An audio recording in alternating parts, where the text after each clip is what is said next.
4 வருட காத்திருப்புக்கு பின் Paris Olympic கோலாகலமாக தொடங்கியது. பல வண்ண காட்சிகளுடன் அரங்கேறிய துவக்க விழாவில் போட்டியில் பங்கேற்கும் நாடுகளின் அணிவகுப்பு நடைபெற்றது. இதில் இந்திய வீரர்கள் பிரத்யேக ஆடையுடன் காட்சி தந்தனர். இந்திய விளையாட்டு வீரர்களுக்கான தொடக்க விழா சீருடையை தருண் தக்லியானி என்பவர் வடிவமைத்துள்ளார். இந்தியாவின் பாரம்பரியத்தை பிரதிபலிக்கும் வகையில் ஆடைகள் இயற்கையான துணிகளால் உருவாக்கப்பட்டுள்ளது.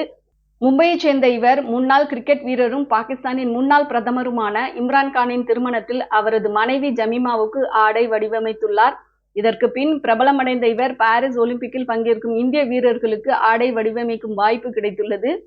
ஒலிம்பிக் துவக்க விழா அணிவகுப்பில் இந்திய வீரர்கள் வெள்ளை குர்தாவுடன் ராஜஸ்தானி புகழ்பெற்ற பூந்தி நகரத்தில் தயாராகும் ஜாக்கெட் அணிந்திருந்தனர். இதில் ஆரஞ்சு மற்றும் பச்சை நிற நக்சி வேலைப்பாடுகளும் இடம்பெற்றிருந்தன. இந்த வண்ணக்கலவை இந்தியாவின் அடையாளத்தை பிரதிபலிக்கிறது. ஆடையில் ஒலிம்பிக் லோகோவுடன் இந்தியா என்றும் எழுதப்பட்டிருந்தது.